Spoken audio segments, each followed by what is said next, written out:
Ce n'est qu'en 1950 que les Inuits obtiennent le droit de voter aux élections fédérales.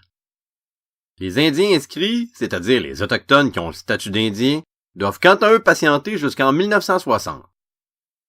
Au cours des années 1960 et 1970, les Premières Nations font davantage entendre leurs revendications. Ils demandent entre autres que les traités signés dans le passé soient respectés par les gouvernements. De plus, ils souhaitent obtenir davantage d'autonomie politique et la propriété des terres sur lesquelles ils sont établis. Dans certains cas, la volonté des gouvernements d'exploiter les richesses naturelles de leur territoire accélère les négociations et la signature d'ententes. Dans les années 1970, les gouvernements se montrent plus ouverts à la reconnaissance des droits ancestraux et territoriaux des Premières Nations. Par exemple, en 1971, le gouvernement du Québec annonce le projet de la baie James et ce, sans avoir consulté les Autochtones qui occupent le territoire de la Gamésie. Pour faire valoir leurs droits, les Cris font appel aux tribunaux. Ces derniers leur donnent gain de cause et réaffirment l'obligation du gouvernement de tenir compte des droits des Premières Nations sur le territoire. Cette contestation en justice force la fermeture du chantier pendant quelque temps et met de la pression sur le gouvernement. Après 2 ans de négociations, en 1975, la Convention de la baie James et du Nord québécois est signée. 3 ans plus tard, cette entente sera élargie au Naskapi avec la Convention du Nord-Est québécois. Ces conventions permettent au gouvernement québécois d'aller de l'avant avec son projet du siècle de centrale hydroélectrique. Il s'engage en revanche à verser une compensation financière, mais surtout à reconnaître une plus grande autonomie politique et administrative aux Autochtones.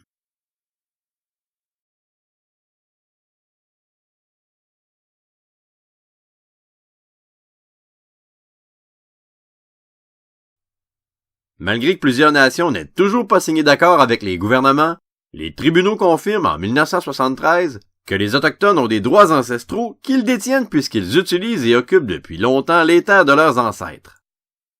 Par respect pour leurs traditions et leur culture, les Autochtones réclament, entre autres, que leurs pratiques, traditions et coutumes qui étaient présentes avant l'arrivée des Européens soient reconnues. Cela inclut le droit de chasser, de piéger et de pêcher sur leurs terres ancestrales. Pour répondre aux nombreuses demandes, un bureau des revendications autochtones est mis sur pied par le gouvernement de Pierre Elliott Trudeau.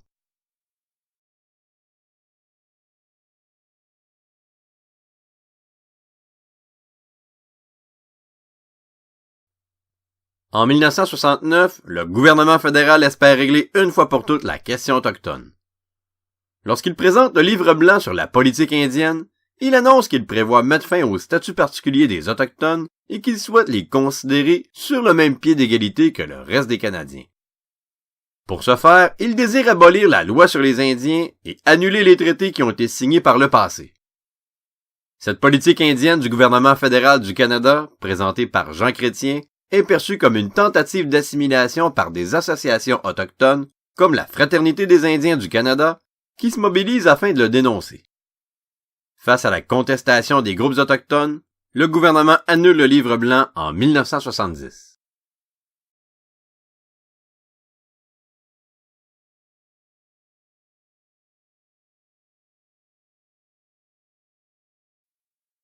Quant à la gouvernance des nations autochtones, peu de choses changent puisque la loi sur les Indiens est maintenue. Ils sont toujours sous la tutelle du gouvernement fédéral et ce sont des conseils de bande élus qui forment leur gouvernement.